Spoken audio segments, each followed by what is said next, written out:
Okay, we can we can start if you're ready. Yeah, give me 2 seconds.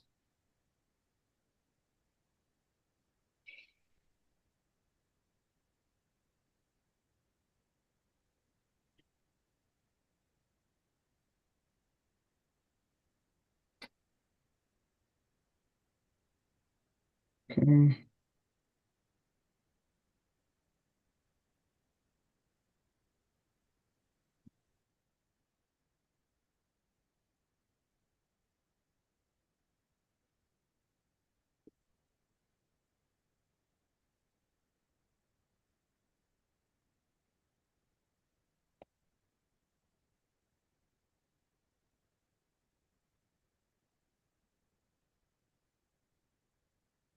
Okay, I'm going to share screen.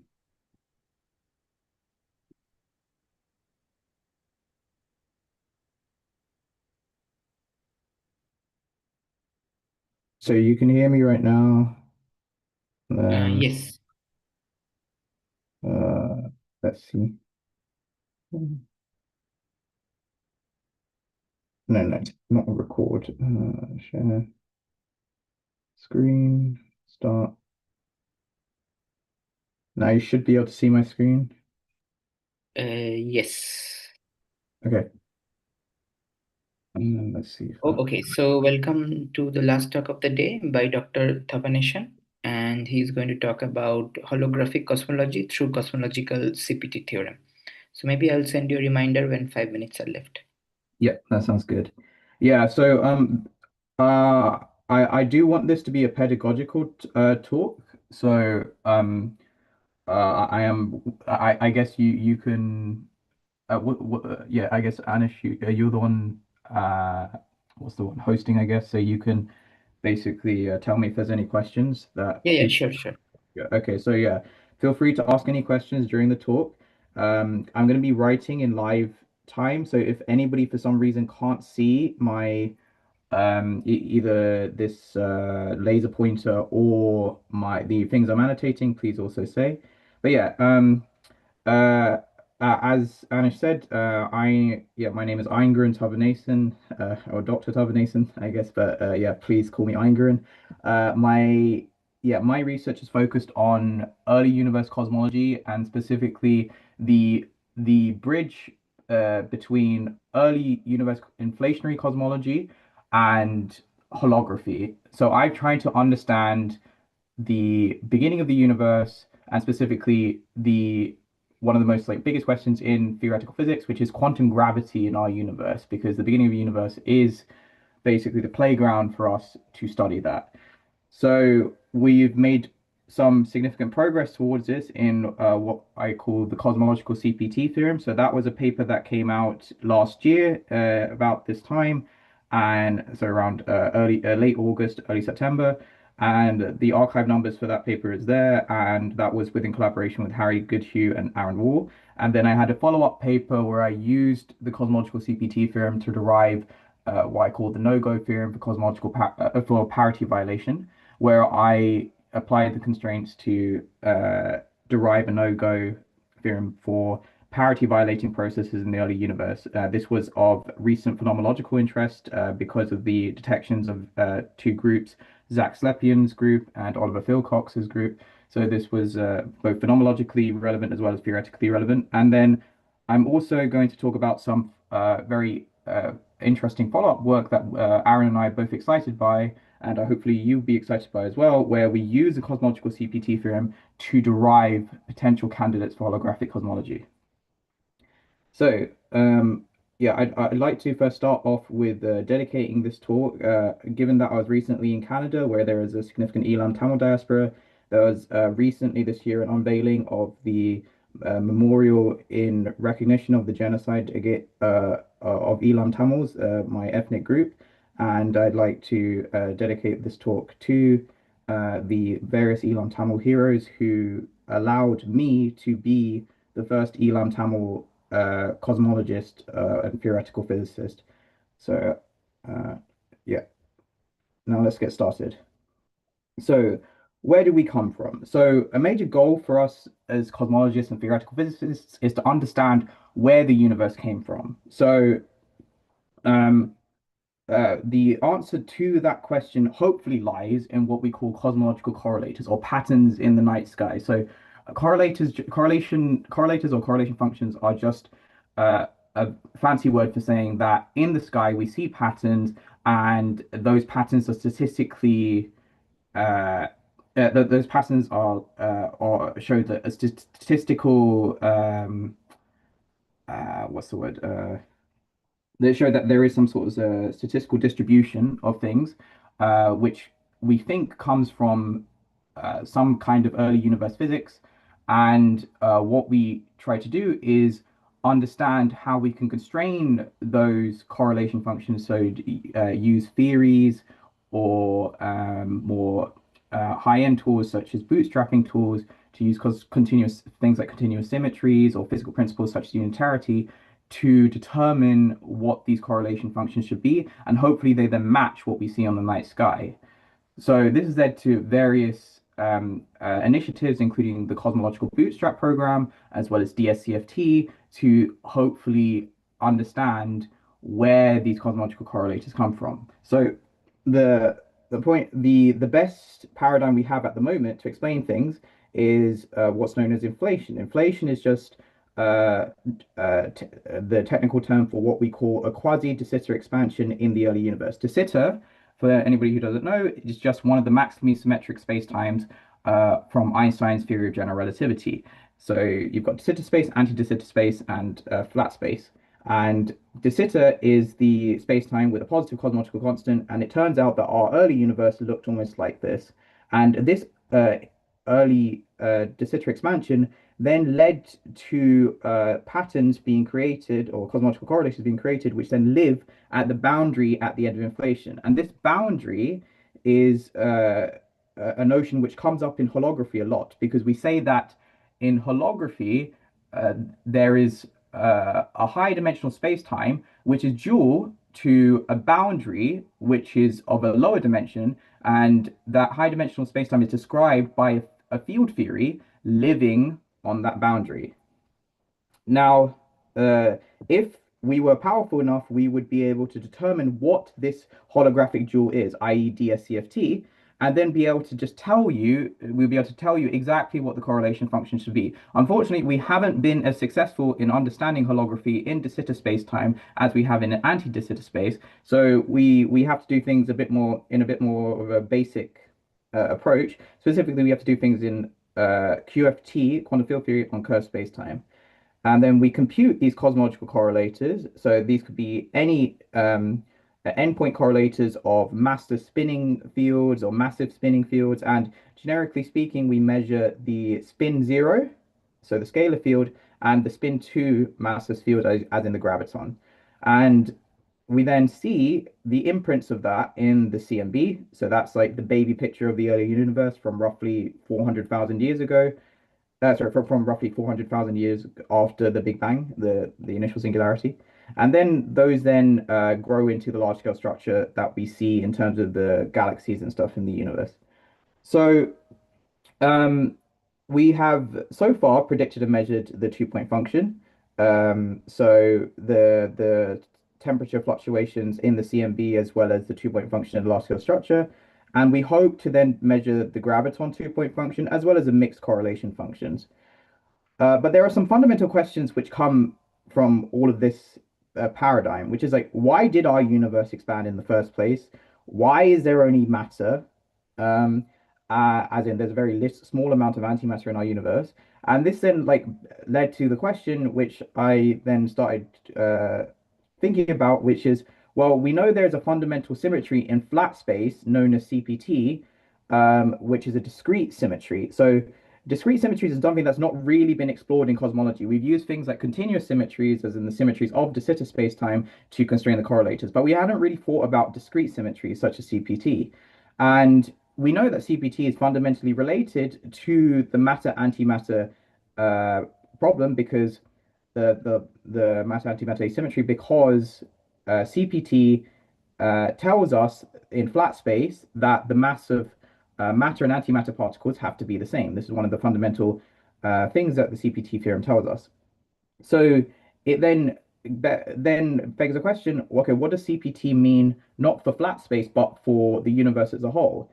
And this is one of the things that I will try and talk about during my talk. And I'll also talk about how CPT constrains these cosmological correlators very strongly, and how the CPT theorem and converses of it can basically give us some very fundamental constraints that we've been looking for both in inflationary cosmology and holography in cosmology.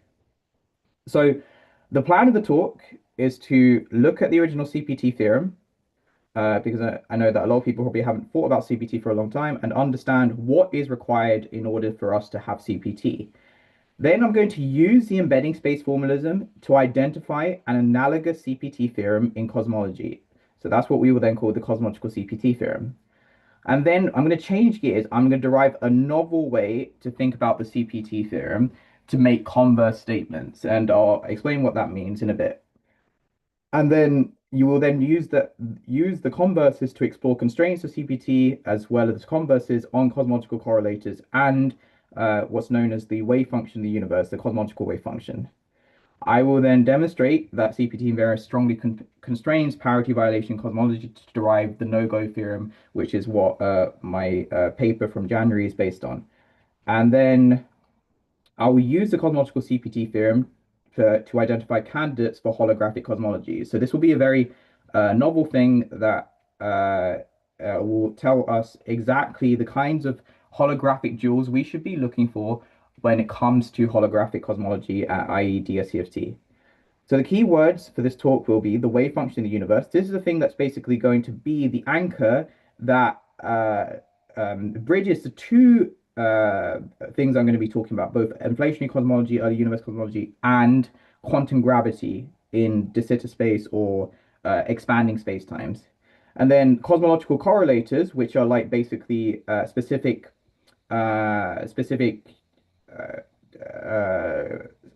objects which can be computed by the wave function in the universe. And then, of course, another key word is CPT, and another one is parity violation. So, just to get everybody on the same page, the conventions I'm going to be using are CRT involves flipping one spatial direction, and so that just means that when it comes to the art of the spatial part of CRT. So normally people talk about CPT, which involves flipping things in a mirror, but that involves flipping all spatial directions. I'm going to actually be focusing on CRT because this is actually the general discrete symmetry that is proven by the CPT theorem. But most people don't know this because, generically speaking, in QFT textbooks, people work in 3+1 dimensions, and it just turns out that when you combine CRT with rotational invariance, you can then prove CPT in even space-time dimensions. So, yeah, CPT, as I said, involves flipping all the spatial directions, i.e., a flip in a mirror. And space-time dimensions is d equals d plus 1 and d spatial dimensions. A Lorentz invariant theory is one which is invariant under SO plus 1 comma d. And in the literature, this is referred to as a proper orthocoronous Lorentz group. Um, and in de Sitter invariant theory, similarly, SO invariant under SO plus 1 comma D plus 1. So it's just one dimension higher, and I'll explain where that comes from. But this just comes from the fact that you can embed de Sitter in a one-dimensional higher Minkowski space or flat space. And just to simplify all the expressions I'm going to be talking about, we're going to be working in a real basis of bosonic fields.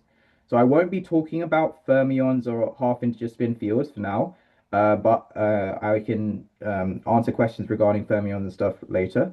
And the reason why I'm working with real fields is just because it simplifies the expressions. But if you want to think about complex fields, all you need to do is basically add a dagger for every anti-unitary transformation, as in transformations where there is a complex conjugation. Okay, okay. I hope that wasn't too much information in one go, but I hope that brings everybody up to speed. And yeah, let's start with the actual physics. So, um, the original CPT theorem in flat space, as most of you probably have heard from your quantum field theory lectures, is that a Lorentz invariant and unitary theory is also CRT invariant. Now, the reason why I'm emphasizing unitarity is because this is something that's generally overlooked because people are only talk about Hilbert spaces, specifically complex vector spaces that have a positive norm. But it turns out that those aren't the only types of theories that can be CRT invariant. And I'll explain that when we start to get to converses. But the converses of CPT theorem so far have not really been proven. So you can't say that a CRT and unitary theory is also Lorentz invariant. Or similarly, you can't say a CRT and Lorentz invariant theory is also unitary. That is not generically true.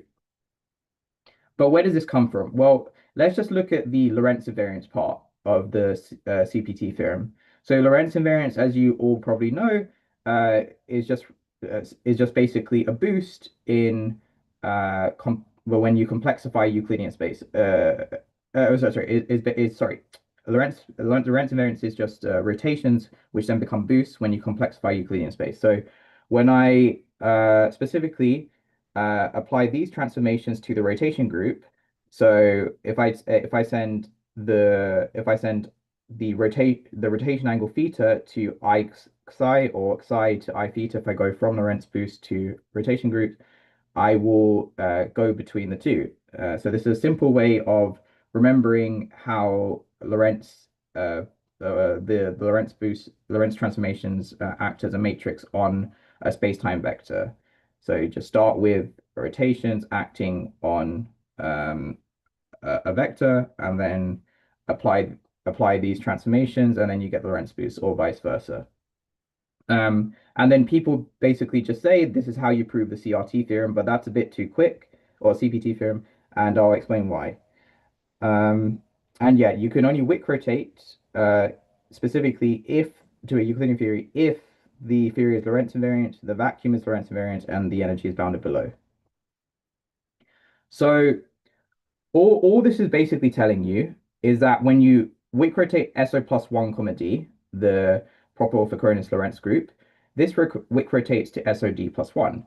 This then implies a smaller subgroup, SO2, which then implies a discrete rotation theta equals pi, so the 180 rotation. This is what people identify as CRT in Euclidean signature, but this is clearly wrong because one of the first things that you learn about time reversal and CRT is that they're both anti-unitary symmetries. So the theta equals pi rotation is clearly a linear symmetry. So how can these two be the same? Well, this is where unitarity comes in. So unitarity is the thing that makes ironically the unitary symmetry of the 180 rotation an anti-unitary symmetry. So that's why I've been emphasizing that unitarity is an important aspect of the CPT theorem. Um, so this one thing this tells you is that unitarity is an important aspect of the CPT theorem. But the other thing that it tells you is that you don't actually need the full SO plus 1 comma D group. You only need in Euclidean signature the SO2 rotations, which comes from SO plus 1 comma 1. But the other thing that we know is that SO plus 1 comma 1 is also a subgroup of the de Sitter invariant group, the SO plus 1 comma D plus 1. So then this tells you there's probably an analogous theorem in de Sitter. So uh, specifically, de Sitter has this subgroup, and all we need to do is identify how this subgroup acts in de Sitter space. So specifically, what is the 180 rotation and the SO plus 1 comma 1 boost in cosmology? Well, this is what you can do as a simple exercise that some of you have probably already done by looking at embedding de Sitter in flat space. So here I've got a three-dimensional flat space, so two spatial directions, a time direction, and I've embedded a two-dimensional hyperbola, i.e. de Sitter space, within that flat space. When we use the relations between the ambient space, the ambient flat space, and the de Sitter space, we then find that we can identify what the SO plus 1, comma 1 boost in the flat space then looks like in the de Sitter space. So by embedding de Sitter in flat space in this particular way, you then can look at specific patch of de Sitter space, i.e. the Poincare patch. So this is like half of the de Sitter space. And we find that when you look at the relations between the Poincare patch coordinates, so eta being the time variable in the Poincare patch and xi being the spatial coordinates, when we see how those are related to the ambient flat space, we see that the generator of the SO plus 1, comma 1 boost is simply uh, uh, given by L0D, which is just x naught delta D minus xd delta naught. That then just becomes this. Now, for people who are familiar with cosmology, they'll know that this is basically known as the dilatation generator. Why is it called that? Well, it's quite simple. At the boundary of the Poincare patch, eta, the conformal time, is equal to 0. So it runs from minus infinity down here to eta equals 0 at the top up there. Now, that therefore means that at the boundary, this then becomes 0. So then all you're left with at the boundary is the limit of the dilatation generator in the boundary at eta equals 0 just becomes xi which is what CFT people will call the dilatation generator. So this is basically the cosmological equivalent of dilatations, and this then tells you this is the continuous symmetry which is important in cosmology to get the CPT theorem. So in a nutshell, we just need to analytically continue the dilatation to the 180 rotation, which physically speaking is basically sending eta to minus eta and the spatial coordinates to minus themselves as well. So from the global de Sitter, this basically looks something like this. So we're taking one expanding Poincare patch here to a contracting one here, which makes sense logically speaking, because that's what you would naively expect a time reversal symmetry to do, is send something expanding to contracting. And then the the statement is therefore just that in cosmology, dilatations or scale invariance, which is what cosmologists call dilatations, and unitarity then imply CPT. And it's CPT in all dimensions because the dilatations act on all the spatial dimensions. So this is not the same as flat space, where in general dimensions it's CRT. In cosmology, in the Poincare patch, it's always CPT because scale invariance acts on all the coordinates, whilst Lorentz invariance only acts on one of the coordinates. Okay, any questions so far? No, I think we can go on. Okay, good. Okay, so what I've said so far is basically that in cosmology, CPT in the Poincare patch acts like this in position space, and it's going to be important to then look at how this acts in Fourier space. So the reason why CPT involves this complex conjugation is coming from the time reversal part. So the complex conjugation is just the anti-unitary part of time reversal, the T part in CPT. So this then involves a complex conjugation and sending eta to minus eta, and then the parity transformation then just becomes x to minus x. Okay, um, and this is so at the level of coordinates is basically almost the same as a 180 rotation. It's except you no longer have the complex conjugation. So you can see that these two are not the same, right? In Lorentzian signature, and they do not remain the same in Euclidean signature because that's just not how things work. So in Fourier space, you can then see that by the Fourier transformation, because when we do a Fourier transformation, we transform something by multiplying it by e to the I k dot x. When we complex conjugate and send k x to minus x, that's going to leave k invariant. This is important thing to remember because in cosmology we like to work in Fourier space, so this is going to become important later. So just remember that the CPT transformation will not flip K, but the 180 rotation will. Okay, it will split both the magnitude of K and the absolute vector. Um, and then yeah, we're now going to uh, go on, change gears a bit and basically look at converses of the CPT theorem. This will then allow us to identify what unitarity means in cosmology.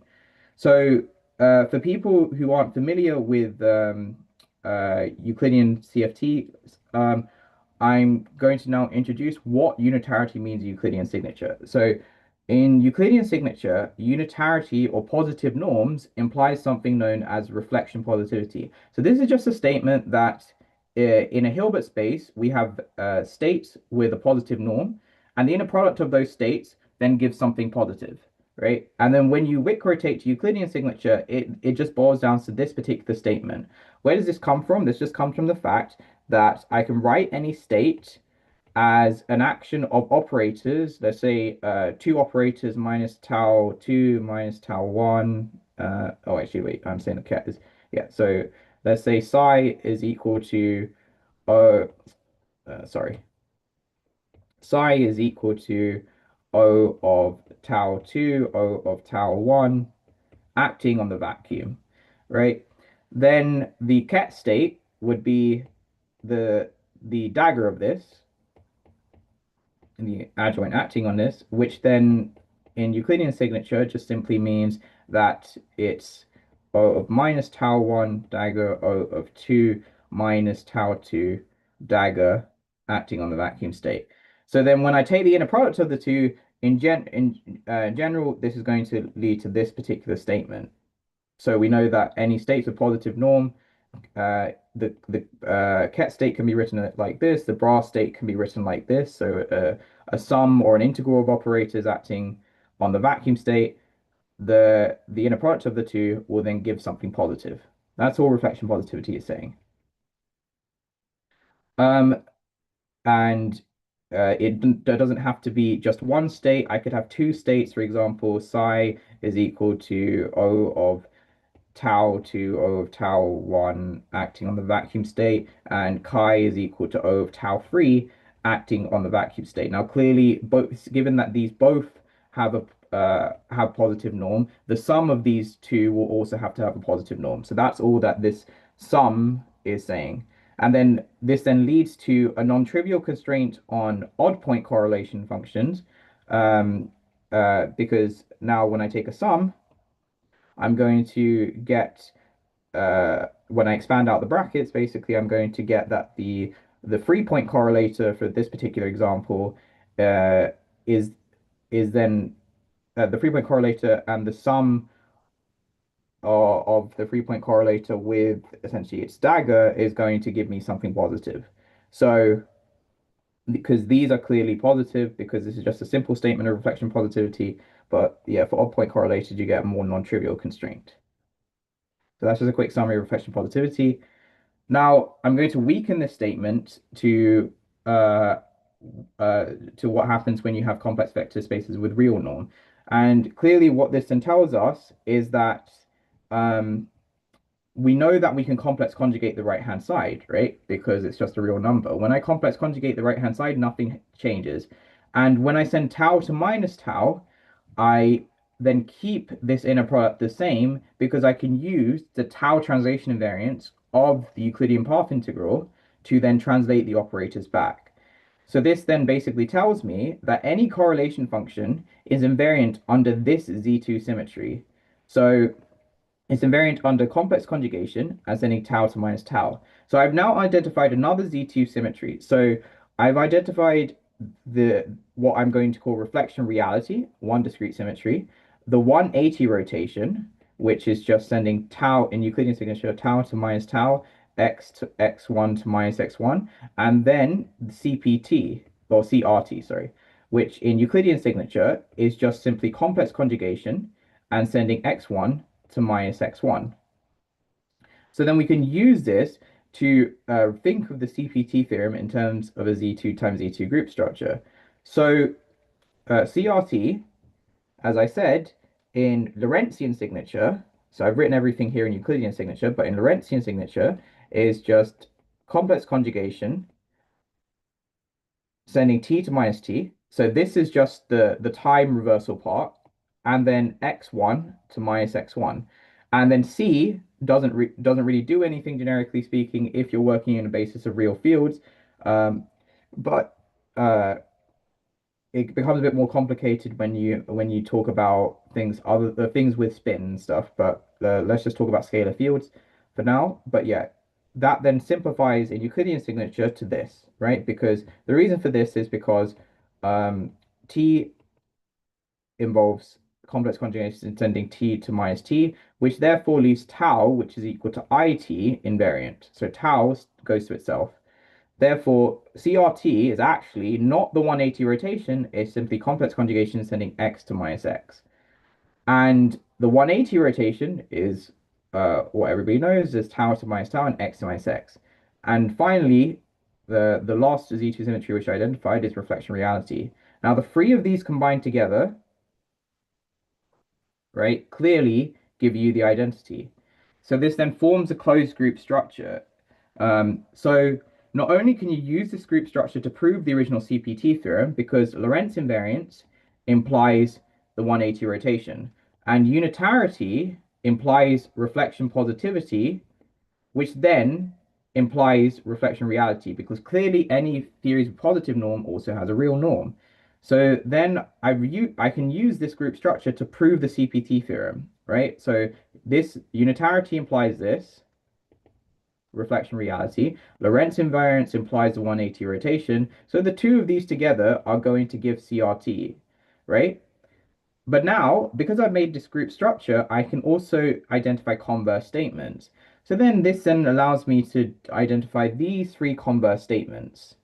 So specifically that just with the SO plus 1,1 boost, which implies the 180 rotation, I that with reflection reality implies CRT. So this is like the most generic form of proving the CPT theorem. So this tells you don't need full Lorentz invariance, you just need one boost, and you don't need full unitarity. So you don't need a Hilbert space. You just need a complex vector space with real norms. So negative norm states, theories with negative norm states can still be CRT invariant. And then CRT invariance uh, and the SO plus 1,1 boost will then give you reflection reality. And this is going to be really important because in the context of holographic cosmology, we previously did not know how the boundary theory, which is a non-reflection positive theory, how that boundary theory manifests bulk unitarity. And these converses of the CPT theorem is going to allow us to answer that question. And then there's another final statement which is also interesting, which is that CR2 invariance and reflection reality implies a discrete 180 rotation.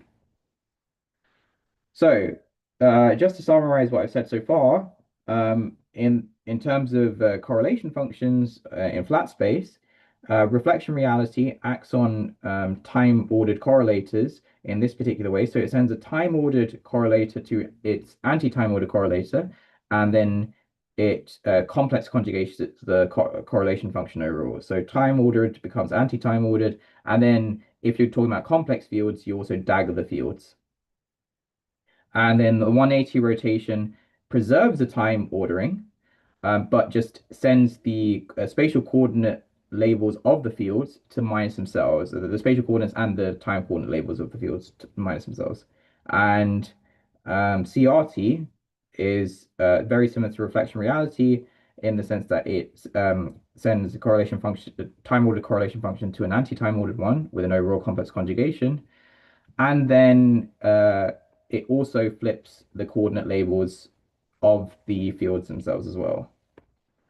And we can now similarly construct a table for cosmological correlators where now the dilatations provide the 180 rotation. And that simply becomes this. Now, this table becomes very simple for cosmological correlators because cosmological correlators are at an equal time slice at the end of inflation. So the time ordering doesn't have any effect. because these are naturally time ordered given that they're at equal time.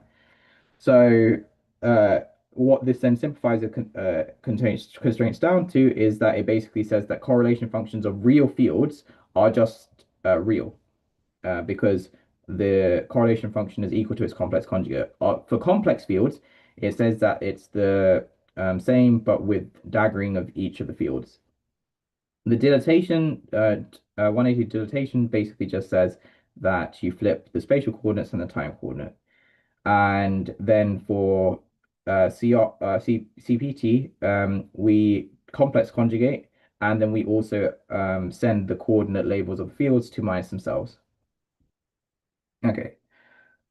Now there is We have 5 minutes left. oh, 5 minutes. Okay, sorry. Okay. So yeah, so the cosmological wave function then is another object that we can constrain. So the cosmological wave function is something that gives us the probability distribution and can then be used to compute cosmological correlators. So okay, the thing is that this cosmological wave function is uh, something that requires not only these what's basically global discrete space-time symmetries, but also local symmetries. And what does that mean? It just basically means I'm going to have to skip through this a bit faster than I was hoping to, but basically, uh, one thing I kind of swept under the rug is that the transformations I was talking about aren't actually the transformations that take you from P plus to P minus. So you can refer to the paper where we explain this in more detail, but basically, in order to get the transformation of CPT, which relates P plus to P minus, we need to not only send eta to minus eta, we also need to act with what we call a complex vowel rotation. Okay, and then overall, basically, what this then leads us to what this allows us to do is basically relate a wave function coefficient to itself, but with some analytically continued parameters, including this complex vowel rotation. Okay, um, what is this complex vowel rotation? It's simply the statement that I'm sending the metric components. So the metric is just under a vowel transformation goes like this. So what I'm doing by sending omega to e to the minus I pi omega is basically just sending the metric to e to the minus 2 pi I. And it's important that you write e to the minus 2 pi I because as you'll see, when you look at the effect on the volume factor, you're going to get an overall phase of e to the minus I pi big D space-time dimension, which is important because generically speaking in perturbation theory you do not work in integer spacetime dimensions when you have UV divergences. So using the dimensional regularization you might go to non-integer dimensions, so that's an important point when this phase might be important. And then basically when you count the contributions to the phase, you basically find that the effect of the vowel rotation is this effect on this overall phase. This comes from the fact that for each vertex, I get a contribution from the action, and for each internal line, I invert the action. So I get a factor of e to the I pi big D. And then using Euler's formula, that just means I get a factor of e to the minus I pi d times v times e to the I pi d I. And Euler's formula tells me that v minus I plus L equals 1 for planar graphs. Okay, so then we can write out the constraints for the wave function coefficients of each of these symmetries. And I'm going to skip through this because you can find all these expressions in the paper. But yeah, and when you express them in perturbation theory, they just come this. But the very interesting constraint that you get actually at scribe plus, at the boundary at the end of inflation, is specifically that the phase of the wave function coefficient is completely determined at eta equals 0. So specifically, you find that the phase for any fields that belong to the complementary series, as in when the conformal dimensions are real, you find that the phase of the wave function is completely fixed. And then you find actually for the case of massless scalar fields and gravitons, the phase of the wave function takes a very simple form, which just depends on the number of dimensions and the number of loops in your bulk diagrams. And then this then allowed me to derive a no-go theorem. So specifically in our universe where the number of spatial dimensions is 3, we find that there is no parity odd correlator can arise um, unless you have UV divergences. This is just some examples. Okay, so this is something that I'm quite excited about. So I'm hoping that I'll have at least a few minutes to talk about this. But basically, the constraint that we derived um, from the converse to CPT theorem is something that we've been looking for in holographic cosmology for a long time. So DSCFT for a long time, because we know the bulk is unitary, at least in large N, as in the QFT and curved space-time limit. But the boundary theory we know is not reflection positive. Specifically, we know things like the central charge of the theory and all the correlation functions and stuff do not respect reflection positivity. So what we derived in the cosmological CPT theorem, one of the important results, was this constraint, and it actually holds for any flat FLRW background. And when we look at the implications of this constraint at the boundary, so at the ET equals 0 boundary, we find that this then simplifies to this. So this holds for any time slice, including at the boundary. And then we can then express this in terms of a duality. So the picture I want you to have in mind is we've got some boundary field theory here, which has some diagrams in perturbation theory at Scribe Plus, and some bulk string diagrams. Okay. Now, the boundary field theory is denoted by this boundary metric, which has this boundary Val factor. So this boundary metric has some boundary Val factor omega bar, and the bulk metric GAB has some bulk Val factor omega. So that's what I'm denoting by omega bar and omega here.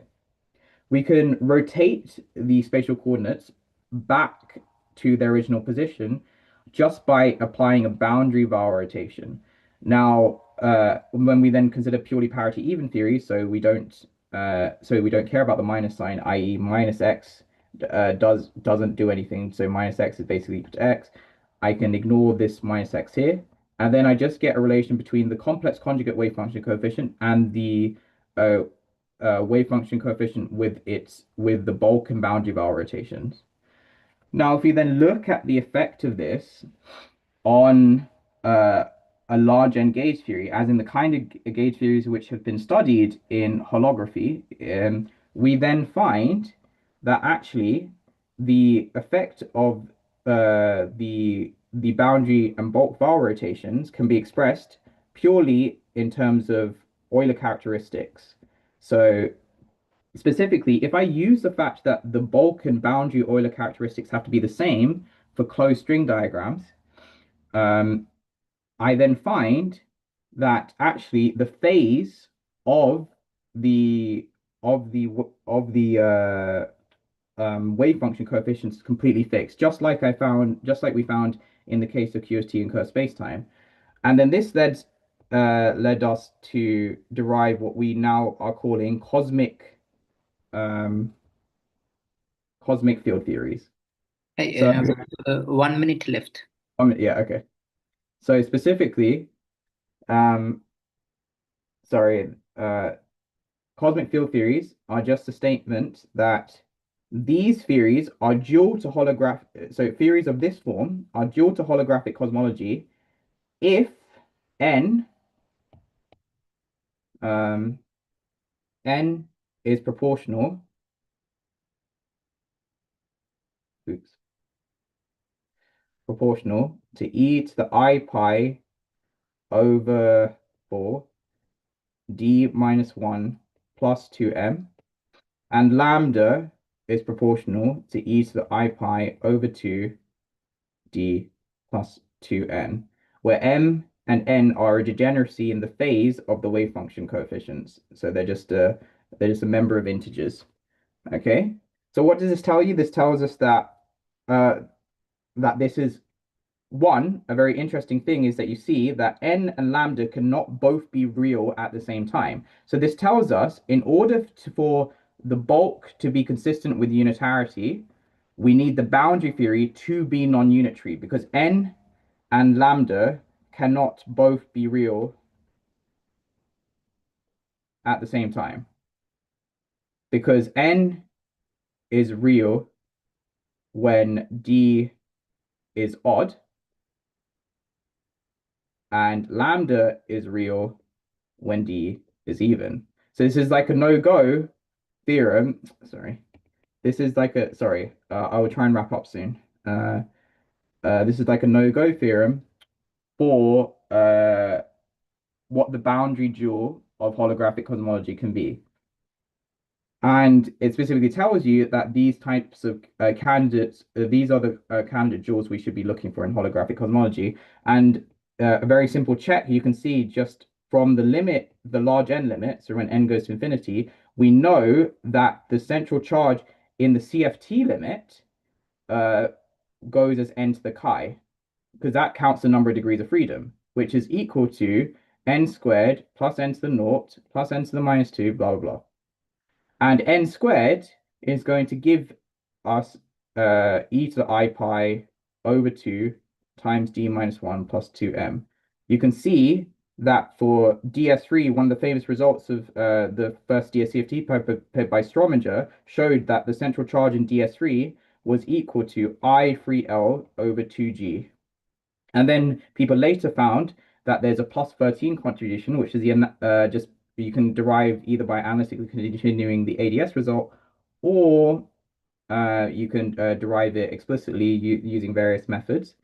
And this is consistent with that. You can see that clearly. And DS4 in Maldasena's paper, he showed that the central charge was negative. So specifically, he showed that it's proportional to minus L squared over G Newton plus a positive contribution, which was order 1 at the Luke contribution. And you can keep checking this for higher dimensions as well. So this is telling you that this theory is giving us the correct things that we expect from holographic cosmology. So this is reassuring, and yeah, it's telling us that we're on the right track. So yeah, to conclude, we showed that analogous CPT theorem exists in cosmology. We derived a novel way to think about the CPT theorem to make converse statements. We showed the non-perturbative constraints of bulk unitarity and CPT on cosmological correlators and the cosmological wave function. And then we use those constraints to determine the phase of the wave function of any theory, derived a